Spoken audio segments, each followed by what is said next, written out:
السلام عليكم ورحمة الله تعالى وبركاته. مرحبا بكم البنات معايا في قناة شانيل هند. نتمنى إن شاء الله تكونوا في أحسن الأحوال. وصفتي اليوم إن شاء الله بحول الله هتكون عبارة عن كيك كما تشوفوا معايا. واحد الكيك تيجي رائع، ألذ ما جربت من الكيك. هاد الكيك عائلي تيجي رائع بالكريمة، المذاق لا يوصف. أكيد إن شاء الله لا جربتوه يولي معتمد عندكم. وهاد الكيك البنات تيعجب الدراري الصغار والكبار، تيجي فتي تيذوب في الفم. وإضافة إلى ذلك هاد الكيك سهل البنات دغيا توجدوه، وأي وحدة يمكن لها توجد هاد الكيك هذا، كذلك المناسبات أو الضيوف. يلا البنات من نطولش عليكم الفيديو. تبعوا الفيديو الأخير، ما تنساوش تدعموني باللايك والبارطاج، وتقسموا الفيديو مع الأقارب ديالكم والأحباب ديالكم، ونخليكم مع طريقة التحضير وفرجة ممتعة. نبداو إن شاء الله. بسم الله. هنا عندنا 3 البيضات، تنضيفوا كاس ونص ديال السكر، قريصة الملحة راه درتها في الأول، ضروري مقريصة الملحة. نديرو خنيشة ديال الفاني باش للتنسيم. نبداو نخلطو كما تشوف. حتى يذوب لنا السكر والبيض، ينسجموا العناصر. هنا ما نحتاجوش للضرب الكهربائي ولا المولينكس، غير بالضرب اليدوي. غير نخلطو مزيان حتى يذوب لنا البيض مع السكر كما تشوفوا، واللون ديالو تيتبدل. كما شفتوا البنات هذا الكيك ساهل البنات وما تطلبش الوقت بزاف، دغيا يمكن لكم توجدوه. هنا ندير واحد كاس ديال الزيت نباتيه، كذلك كاس الحليب. البنات هذا الكيك راه عائلي، تيجي كيك عائلي. ودابا نوريكم المول راه كبير، يعني تيجي كبير. نحاولوا نخلطوه كما تشوفوا معايا تتنسجم العناصر مزيان، الحليب مع الزيت مع البيض مع السكر الفاني اللي درنا، نخلطو مزيان على هذه الطريقه هذه. بالنسبه للمول اللي درت فيه هذا الكيك راه الحجم كبير كما قلت لكم. دابا نخلي لكم العبار ديالو في صندوق الوصف، ما عقلتش على العبار ديالو، ولكن راه المول كبير. بعد ما خلطنا مزيان هنا نضيفو الطحين.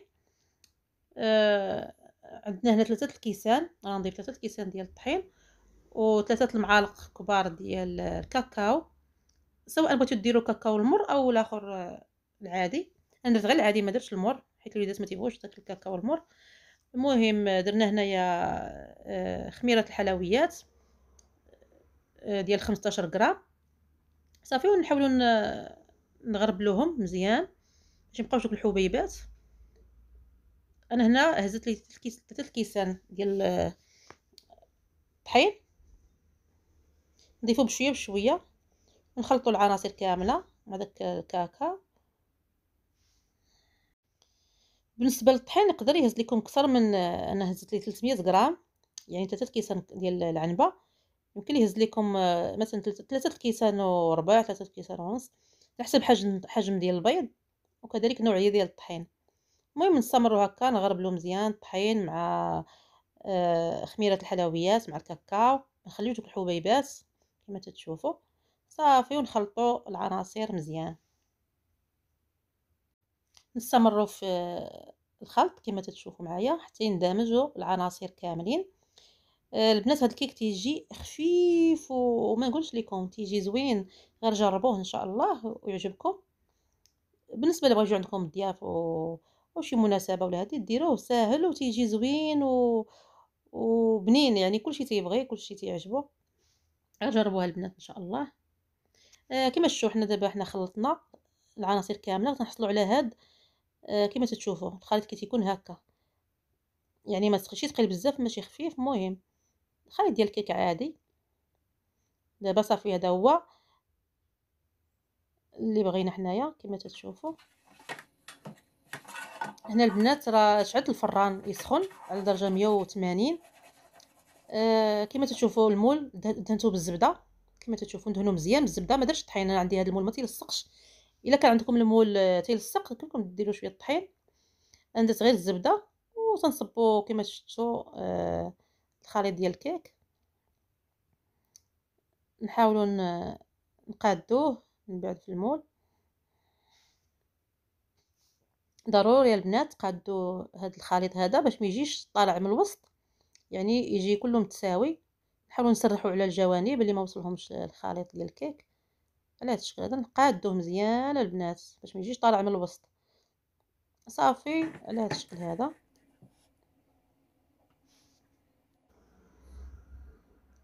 ثم ندخلوه للفرن كما قلت لكم على درجه 180 درجه. نعملوه الوسط في الفرن ونخليوه تقريبا واحد 25 دقيقه حتى 30 دقيقه دغيا تيطيب الكيك. كما تشوفوا انا درتو الوسط هنايا. صافي مي يطيب ان شاء الله ويتحمر نخرجوه. ها هو الكيك ديالنا بعد ما طاب كما تشوفوا. تحمر حتى الريحه تتشم غير الريحه تعرفوا انه طاب. واحد الريحه رائعه تخرج من الفرن. المهم هو تحمر على الواجهه من التحت ومن الفوق تيكون طاب. صافي البنات دابا نتكوه بواحد السفود. غير نديرو ثقاب باش نسقيوه. هنا يكون باقي سخون دغيا تنتقبوه كامل على هذا الشكل هذا. ثم نسقيوه بالحليب، حليب بارد كما تشوفوا. هنا درت واحد كاس ونص ديال الحليب، كاس ونص قياس كاس العنبه.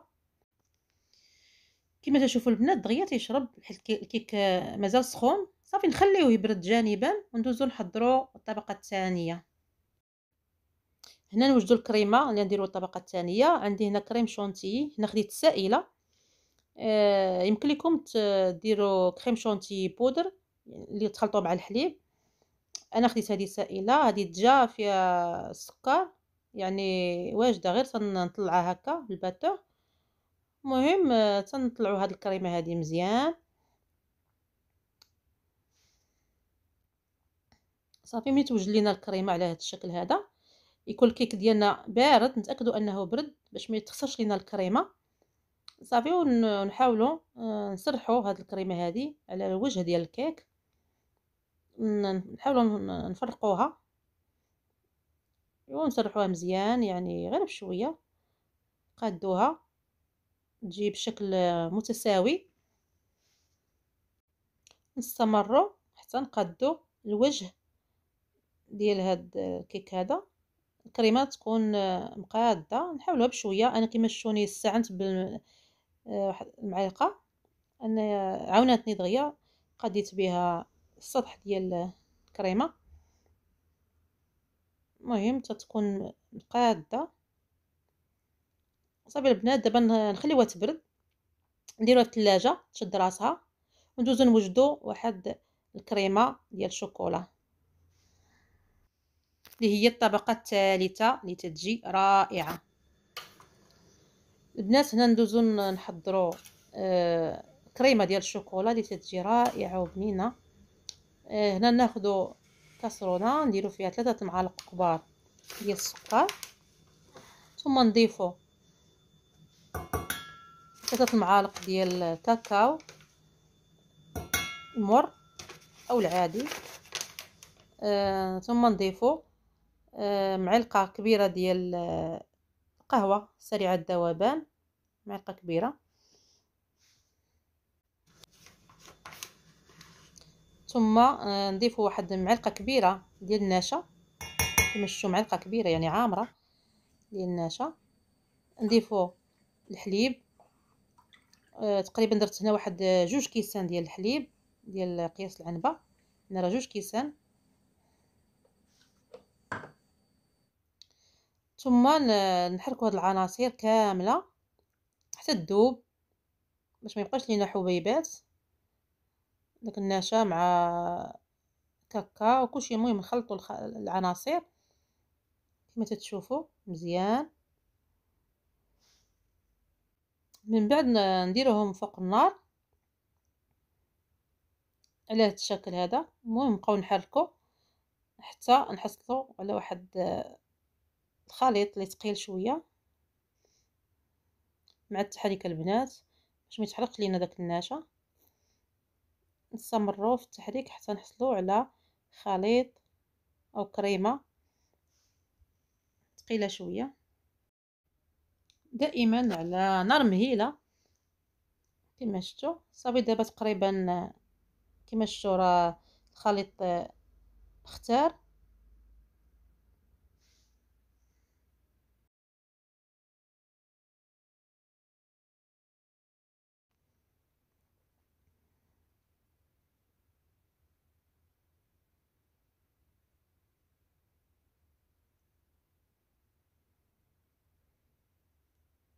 دابا نضيفو الشكلاط، نديرو واحد 100 غرام، استعملت انا هذه، نتوما اي نوع تستعملوه. المهم 100 غرام ديال الشكلاط نضيفوه. صافي نحيدو دابا الكاسرونه من فوق النار، نخليو الشكلاط يذوب في ديك السخونيه ديال الكريمه. صافي نبقاو نحركو حتى يذوب لينا الشكلاط. هنا البنات يمكن لكم تضيفوا واحد المعلقه ديال الزبده كذلك. انا البنات ما بغيتش نديرها. المهم الا بغيتو ديروا الزبده تجي حتى هي هنا تعطي واحد البريونس لهاد الكريمه هذه. صافي نستمروا على التحريك حتى تذوب لنا الشكلاط كما قلت لكم. صافي ونخليو هاد الكريمه نكبوا واحد الاناء ونخليوها حتى تبرد.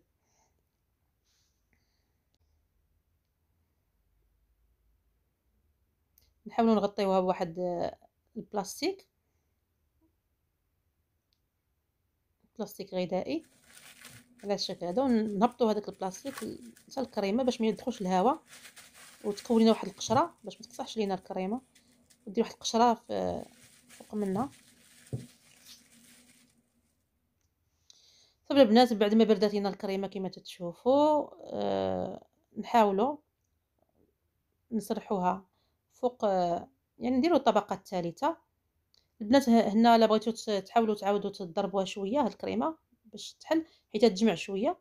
المهم انا كنت مزروبه، حاولت نقاده. نتوما باش تجيكم سهله في باش تمونطيوها فوق الكريمه حاولوا تضربوها شويه بالباتور. انا البنات حاولت معاها قديتها، صرحت درت الطبقه الثالثه سرحتها مزيان كما تتشوفوا. بالنسبه للتزيين يمكن لكم تزينوا باي حاجه، اي حاجه عندكم. انا نحك عليها الشوكولات كما تشوفوا. هنا حكيت عليها الشوكولات، نتوما تزينوها باللي بغيتو. المهم هذه هي الكيكه ديالنا تجي رائعه البنات. نديروها في الثلاجه تبرد ومن بعد نقدموها. هانتوما البنات هي بعد ما بردات هنا نقدموها ان شاء الله. نوريكم نحاولوا نقطعوها، تقطعوها القطع اللي بغيتو سواء كبار او صغار. مهم كما شفتوا حجم عائلي راه تجي كبيره. مازال انا راه قطعت قطع كبار، يمكن لكم تقطعوا قطع صغار من هذه القطع اللي درت انا. البنات نتمنى ان شاء الله تجربوها وتخليو لي في كومونتير وتقولوا لي كيفاش جاتكم.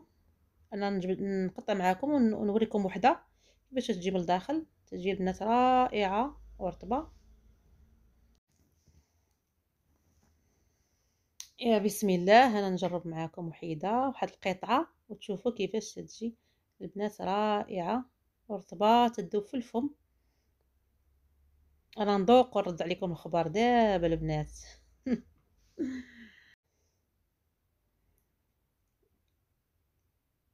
انتم البنات كتشوفوا كيفاش تجي من الداخل. تجي داك الكيك التحتاني تيجي رطاب وفتي ومع الكريمه. والطبقه الثالثه اللي درنا ديال داك لاصوص ديال الشوكولا تجي بونيسيمر بنينه البنات. عرفتي الوليدات تحماقوا عليها وكذلك الكبار كلشي تيبغي هاد الكريمه هذه تجي زوينه وتجي بنينه. غير جربوا البنات وساهله البنات. اي وحده يمكن لها ديرها تقدمها للضيوف او لوليداتك. يلا البنات نتمنى ان شاء الله تبارطاجيو مع صحاباتكم وحباباتكم، تخليو واحد اللايك وتدعمونا ان شاء الله، وباش دائما نجيب لكم جديد. والى اللقاء في فيديو قادم ان شاء الله.